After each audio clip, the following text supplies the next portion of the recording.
pasti berawal dari laporan dulu. Jadi misalnya ini berhubungan sama yang tadi ya. Jadi kalau misalkan kamu Abel jadi korban dari dengan cara penipuannya menggunakan sarana internet ya otomatis tunduk undang-undang ITE. Tapi kalau penipuannya dilakukan secara langsung verbal ya. Welcome to BMCC Podcast. Berarti kalau semisal nih Bapak, karena harta mereka tidak kembali, apakah bisa misal mereka mau pelakunya ini dituntut atau dipenjarakan gitu? Ya otomatis kalau penjara kan, otomatis ketika memang dia melakukan kejahatan terbukti, dapat kalau hukum acara penyelidikan, penyidikan, penuntutan, persidangan ya pasti akan berjalan proses hukumnya. Nah, cuman kalau berbicara nasib dari kerugian korban ini ditentukan oleh vonis hakim. Nah, tadi makanya saya bilang kalau vonis hakim ini menentukan apakah nanti kerugian itu dikembalikan ke korban atau disita oleh negara untuk negara. Itu pun kalau belum dipakai uangnya. Iya. Itu beda lagi ceritanya. Uangnya tahu-tahu udah hilang gitu. Ya. Udah dipakai pelaku. Dipakai pelaku sudah habis. Oke. Seringnya begitu memang. Menarik banget ya. Mungkin kita lanjut ke pertanyaan selanjutnya. Kita kan udah membahas nih terkait hukum yang mengatur, sanksi, sampai dengan perlindungan hukum untuk para korban penipuan tiket konser. Nah, sekarang yang ingin saya tanyakan nih Pak, apakah ada undang-undang khusus yang mengatur terkait penipuan tiket konser atau apakah diterapkan undang-undang umum terkait penipuan? Nah, tadi sudah saya singgung ya, itu bergantung dengan bentuk perbuatan. Kalau nipu ya kasus pasal penipuan, kalau penipuan melalui menggunakan sarana internet ya undang-undang ITE. Kalau ada unsur pemalsuan ya masuk pasal pemalsuan. Jadi tergantung perbuatan hukumnya yang sebenarnya bisa diatur. Yang tadi saya singgung, kekosongan hukum terjadi kalau memang dia murni calo. Artinya tidak ada unsur perbuatan yang terlarang kan kalau dia murni calo, memang dia punya tiketnya, dia hanya mengapres menaikkan harga. Ya, walaupun ya kalau berbicara ingat pengantar hukum Indonesia, ketika hukum tidak mengatur ada norma yang mengatur. Ya kan, kalau hukum tidak mengatur, masyarakat harus patuh pada norma. Norma itu ada norma di masyarakat, ada norma kesusilaan, kesopanan, agama. Nah, contohnya kasus ini Putri Indonesia 2019 Intelijensia. Jadi dia itu Putri Indonesia Intelijensia 2019 yang jualan tiket, calo tiket Coldplay. Nah, sebenarnya kan boleh-boleh saja, nggak ada instrumen hukumnya. Kenapa kok dia dihujat? Nah, berarti norma di masyarakat menganggap itu perbuatan yang salah, yang tidak baik. Nah, itu yang terjadi di kita ketika hukum tidak mengatur.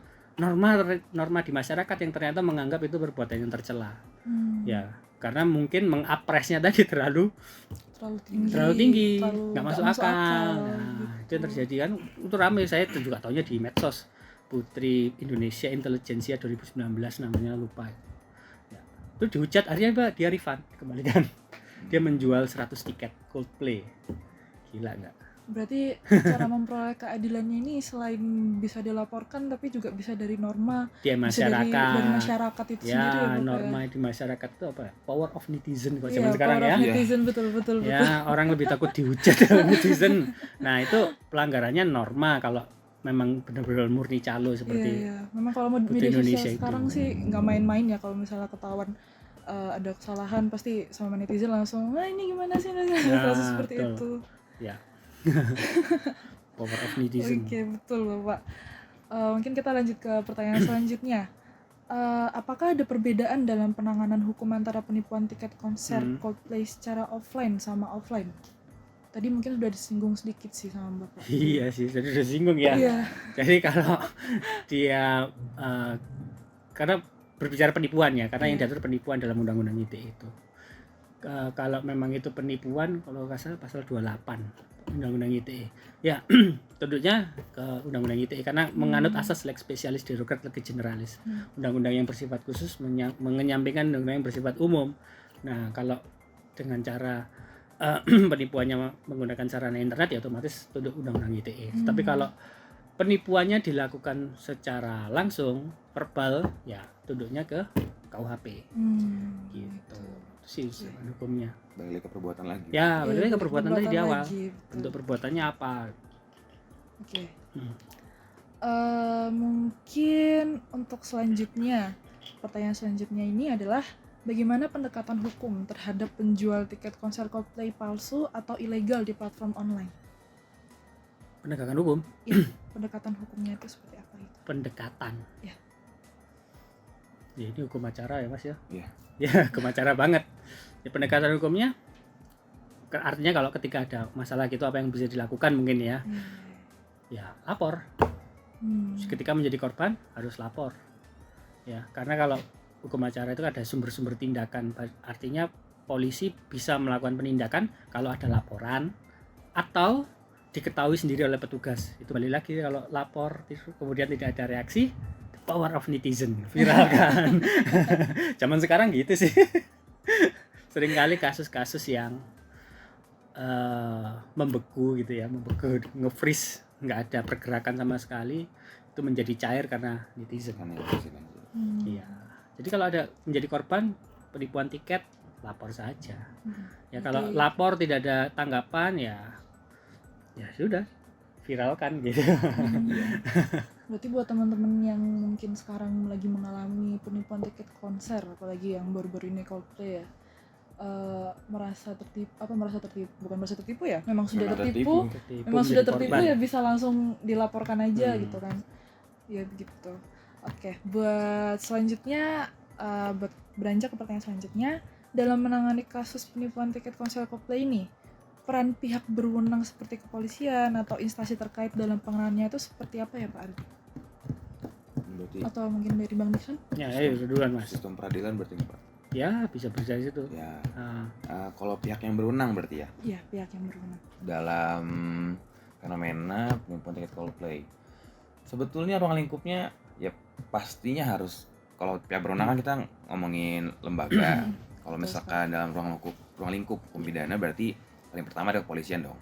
Ya kan pasti berawal dari laporan dulu. Jadi misalnya ini berhubungan sama yang tadi ya. Jadi kalau misalkan kamu Abel jadi korban dari penipuan tiket Coldplay, terus kamu punya ada bukti-buktinya, entah itu kamu ada riwayat chat sama si penipunya, ada kamu bukti transfernya, ada apanya, terus kamu pergilah ke kantor polisi setempat atau kantor atau polda atau gimana gitu, terserah kamu. Itu di situ buat laporan dengan bukti yang ada, yang pastinya setelah dari situ kan pasti diurus sama pihak kepolisian. Nah, pihak kepolisian berdasarkan hak dan wewenangnya serta tugas dan fungsinya nanti melaksanakan kegiatan penyidikannya ya Pak ya. Ya untuk dikumpulkan bukti-bukti. Nah, kalau kepolisian kan pasti sampai situ tuh. Nah, apabila memang udah dirasa cukup, ya bisa lanjut ke kejaksaan untuk dilakukan proses penuntutan ya, baru nanti ke persidangan. Nah, tapi mungkin kalau misalkan pihak berwenang secara umum kayak gitu. Tapi kan karena ini mayoritas dari kasusnya secara online Pak berarti. Secara online kan, karena tiketingnya kan juga lewat website.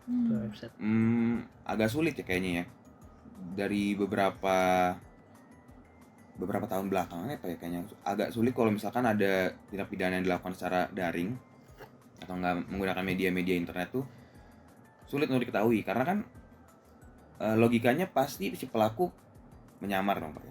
Ada dia menyamar jadi siapa, namanya siapa, nomornya nomor yang palsu juga atau nggak nomor yang bisa diganti, sehingga kalau misalkan kamu pun nggak tahu siapa yang melakukan, kan agak sulit juga untuk pihak yang berwenang untuk menemukan siapa sebetulnya orang yang dilaporkan ini gitu. Mungkin kalau soal seberapa jauh pihak yang berwenang bisa bertindak ya kayak segitulah, sesuai dengan hukum acara aja kayak gitu kalau memang sesuai dengan tugasnya memang seperti apa gitu ya. Kalau dari Pak Ade sendiri? Ya, nyambung tadi, menemukan pelakunya berarti kan? Ya, menemukan pelaku. Ya, itu di proses penyidikan. Artinya menemukan pelaku ini kalau menggunakan sarana internet biasanya nyarinya melalui IP address ya, IP address itu bahasanya. Jadi alamat, setiap kita menggunakan internet itu kan ada alamat IP address-nya. Nah, dari situ bisa ditelusuri untuk mencari pelakunya. Karena pasti pelaku kan kalau menyinggung kriminologi, biasanya pelakunya ini professional crime. Ya, jadi orang-orang yang profesional yang nggak asal aja dia melakukan penipuan, pasti dia sudah menyiapkan mempersiapkan segala sesuatu supaya tidak terdeteksi, tidak mudah diketahui. Nah itu memang diperlukan pembuktian yang melibatkan unit cybercrime. Jadi di kepolisian ada unit cybercrime untuk menelusuri itu, ya, untuk menemukan pelaku. Tapi ya sudah canggih kok. Beberapa kan kasus yang saya tadi sebut di awal tadi, ternyata ada salah satu pelaku yang ada di Kabupaten Malang, suami istri gitu, ketahuan juga gitu loh, ditelusuri melalui IP address itu, walaupun mungkin dia menggunakan nama palsu atau identitas palsu, tetapi dari akses penggunaan internet yang dia gunakan bisa ditelusuri gitu. Ya, itu sih berkaitan dengan penegakan hukumnya. Ya memang tadi nyambung, ya itu sistem peradilan pidana. Jadi kalau kita berbicara sistem peradilan pidana, artinya diawali dari penyelidikan dulu. Penyelidikan ini untuk menemukan apakah itu perbuatan pidana, untuk menemukan tersangkanya juga. Kalau sudah itu tidak pidana, kemudian mengarah ke salah satu tersangka, baru dinaikkan menjadi penyidikan. Makanya ada SPDP, surat perintah dimulainya penyidikan. Itu karena sudah tahu, oh pelakunya si A gitu. Setelah itu nanti dilanjutkan tadi ke penuntutan, ya. Penuntutan lanjut ke persidangan. Itu adalah proses hukum di sistem peradilan pidana. Kalau memang sudah ada diketahui pelakunya dan sebagainya. Prosesnya seperti itu, urut-urutannya. Berarti prosesnya ini bisa terbilang cukup panjang juga ya Bapak ya? Ya, ada batas waktu kok ya. Kalau sudah menempuh hukum acara pidana pasti sudah tahu berapa lama maksimum batas waktu dari awal sampai akhir persidangan. Menarik nih, saya jadi pengen masuk ke hukum pidana. Loh, apalagi kalau di MCC ya, kan melakukan sidang semu peradilan kan pasti tahu batas-batasnya. Ya, betul. Karena ada asas peradilan cepat. Nah, wujud dari asas peradilan cepat itu adalah batas waktu dalam melakukan proses-proses itu tadi gitu. Oke. Mungkin kita lanjut ke pertanyaan selanjutnya.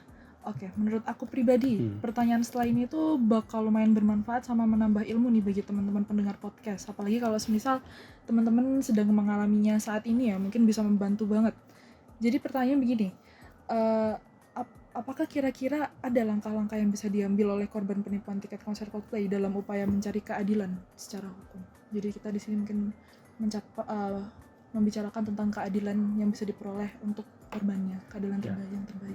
Kalau upaya berarti meminta pengembalian ya kerugian yang mereka peroleh ya. Ya. Upayanya yaitu jadi harus dimintakan dalam putusan hakim. Kalau memang sudah ketemu pelakunya, jadi minta dalam putusan hakim itu supaya, karena kan menjadi barang bukti. Nah, nasib barang bukti nanti ditentukan oleh putusan hakim. Yang meminta dalam putusan hakim itu kepada pengadilan untuk supaya dikembalikan kepada korban. Aset-aset yang disita dikembalikan kepada korban, tidak disita untuk negara, harus kembali kepada korban.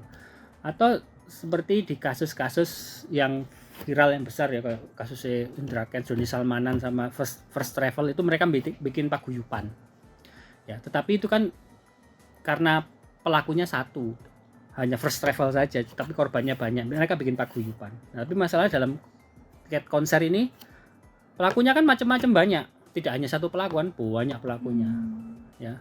Dan kadang-kadang ada yang satu pelaku ini korbannya cuma 2, ada yang satu pelaku korbannya memang banyak. Nah, para korban ini yang terhadap satu pelaku ini bikin paguyuban. Upaya yang bisa dilakukan itu bisa mengajukan gugatan perdata sebenarnya. Ya, mengajukan gugatan ganti kerugian secara perdata, bisa dilakukan itu. Ya, tetapi ya kalau kita kembali lagi lihat fenomena kasus yang sudah-sudah yang tadi saya ceritakan, ya agak susah juga sih gitu. Apalagi pasti ada anggapan stigma, alah berapa sih kerugiannya gitu, yang lebih besar aja nggak balik kok, apalagi kerugian cuma puluhan juta atau bahkan mungkin yang sampai puluhan. Untuk korban yang mendapatkan kerugian kecil aja mungkin bisa dianggap remeh seperti itu. Nah, gitu. Jadi itu upaya yang bisa dilakukan. Ya. Yang pasti harus dilapor dulu ya, kalau misalkan dari korban balik lagi dilapor ya. Dilapor dulu. Kalau nggak bisa ada bisa putusan dong. Ya, tidak bisa mencapai keadilan gitu ya. Oke. Mungkin pertanyaan selanjutnya buat Pak Adi, Bang Nixon. Bagaimana dengan proses hukum yang biasanya berjalan jika ada laporan Nah, tadi kita udah membahas tentang laporannya. Nah, biasanya tuh proses hukum yang biasanya berjalan jika ada laporan penipuan tiket konser Coldplay itu seperti apa? Ya. Ayo coba. Ya. Latihan kompre. Latihan kompre. Siap. Saya jadi deg-degan dikit. Yang ngompre anak semester 2 nih. Saya jadi gini Pak, jadi insecure saya. Ya, jadi gini, kalau proses hukum ya, tadi mungkin sebelumnya udah saya sama Pak Ardi udah sampaikan soal proses hukum yang harus ditempuh. Pertanyaan tadi proses tempuh secara bagaimana dengan proses hukum yang biasanya berjalan jika ada laporan penipuan tiket urutan dulu Mas. Tadi sudah saya singgung. Ya, kalau misalkan sejak ada laporan pasti ditemukan dulu nih oleh kepolisian, baik itu dia ada secara laporan langsung atau dia ketahui sendiri oleh petugas. Itu ada di Perkapolri juga ada. Perkapolri kan peraturan yang menaungi kepolisian ya. Nah, kepolisian. Itu ada laporan tipe A, tipe B, bisa dilihat di sana. Nanti mungkin teman-teman yang lagi nonton juga bisa lihat. Setelah dari situ ditemukan dulu ini betul atau enggak nih, ini penipuan. Karena kalau misalkan ini ternyata ini enggak penipuan, suatu hal yang sangat sia-sia kan dijalankan prosesnya seperti tadi Pak Ardi udah singgung asas sederhana cepat biaya ringan. Nah, setelah ditemukan ternyata betul ini adalah suatu perbuatan pidana gitu. Dilanjutkan lagi dalam tahap penyidikan, mohon maaf. Di penyidikan kan dikumpulkan tuh bukti-bukti sehingga bisa dirasa cukup, diperiksa saksinya, mungkin nanti kamu yang melaporkan dipanggil sebagai saksi, misalkan orang yang mengetahui, mungkin dicari tahu juga di situ orang yang diduga mungkin ya udah diduga dilakukan oleh beliau nih, dipanggil juga sebagai saksi dulu misalkan. Habis itu kemudian bisa dilakukan mau sita, geledah tempat-tempat yang dianggap terdapat barang-barang yang diduga keras berkaitan dengan tindak pidananya. Habis itu biasanya digelar perkarakanlah perkara ini supaya tersangka ini. Tapi nggak semua prosesnya seperti itu ya. Jadi beda-beda. Mungkin ada beberapa perkara yang tersangkanya dari awal udah langsung ditentukan bisa melimpahkan ke kejaksaan. Nah, tapi kejaksaan juga bisa menilai ini berkas perkaranya sudah lengkap atau belum gitu. Karena kan pasti jaksa dalam menuntut membuat suatu namanya surat dakwaan kan. Nah, untuk menyusun surat dakwaan itu jaksa harus hati-hati terlebih dahulu nih, jaksa penuntut umum ya. Itu memperhatikan bukti-bukti sehingga dia bisa membuat analisa yuridis. Dari sana baru bisa ke persidangan seperti yang kita mungkin ketahui, mungkin masyarakat umum juga tahu ya, yang mungkin juga ada di sekarang YouTube juga sidang ada, udah mungkin udah tahu soal tuntutan, pledoi, dakwaan, eksepsi dan lain sebagainya, ya kan? Mungkin karena sudah banyak, jadi itu mungkin yang wawasan yang orang-orang udah tahu. Tapi sebelumnya ada hal tersebut dulu yang dilakukan sehingga waktunya cukup lama sebelum masuk ke persidangan. Nah, kalau soal proses hukum mungkin seperti proses yang ditempuh ya, proses hukumnya seperti itu. Yang pasti memang sedikit memakan waktu. Kalau memang korban-korban ini ingin menunggu dan berharap untuk adanya bisa dikembalikan, pasti dia juga harus ada upaya atau tindakan dari penuntut umum juga untuk memohonkan barang bukti dikembalikan kan. Jadi harus ada pembahasan, ada meminta bantuan penuntut umum juga di sana dengan permohonan. Aku lupa, mungkin kalau nggak salah kayak gitu. Karena waktunya yang lama ya gitu ya. Di Perkapolri juga ada ya Pak ya, kalau nggak salah buat waktunya itu untuk sulit, sedang, ringan itu ada ketentuan waktunya. Pembatasan 30, 60 ya, 60 gitu. Itu sih kalau dari aku. Kalau dari Pak Ardi sendiri itu ada tambahan? Ya, tadi dari sisi hukumnya.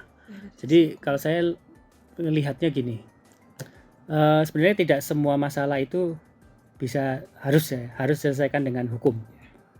Ya, walaupun dalam hukum pidana memang kan ada asas ultimum remedium, upaya terakhir hukum pidana itu. Apalagi kalau jumlahnya kerugiannya nggak terlalu besar, ya upaya dulu diselesaikan melalui jalur perdamaian lah. Artinya ya ketika perdamaian tidak bisa menghasilkan, walaupun artinya ini di luar pengadilan ya, ya. Jadi diupayakan dulu perdamaian antar para pihak. Kalau bisa nggak ngembalikan, kalau nggak ngembalikan ya kita lanjut ke proses hukum. Itu sebenarnya lebih efektif sepertinya dalam kasus-kasus penipuan yang jumlahnya tidak terlalu besar semacam ini. Dalam praktek juga kita sering menemukan tidak hanya kasus penipuan tiket ya, tapi penipuan secara umum itu yang diselesaikan non penal. Jadi ya perdamaian aja, ketemu pelakunya, gimana? Bisa kembaliin nggak? Kalau nggak bisa kembaliin, ya sudah lanjut ke ranah hukum. Ya, walaupun kalau berbicara penyelesaian di luar pengadilan itu sebenarnya kalau yang diatur secara khusus ya itu hanya untuk tindak pidana ringan, ya restoratif justice sebutannya itu RJ, itu hanya untuk tindak pidana yang sifatnya ringan saja. Kalau penipuan kan bukan termasuk tindak pidana ringan, tetapi ya boleh-boleh saja sebelum dilaporkan mungkin para pihak berupaya dulu lah untuk bertemu dengan pelaku, kemudian untuk menyelesaikan secara jalur non penal, ya apa bisa kembaliin nggak gitu. Kalau nggak bisa ya lanjut aja. Itu lebih efektif sepertinya dalam penyelesaian kasus-kasus semacam ini gitu. Berarti itu kalau misalnya pelaku ini diketahui keadaannya juga ya Bapak ya? Ya, bisa diketahui, oh pelakunya si A, si B, tinggal dihubungin. Kalau misal pelakunya kabur-kaburan ya baru itu laporkan baru saja dilapor. kalau seperti itu, dilaporkan. Oke.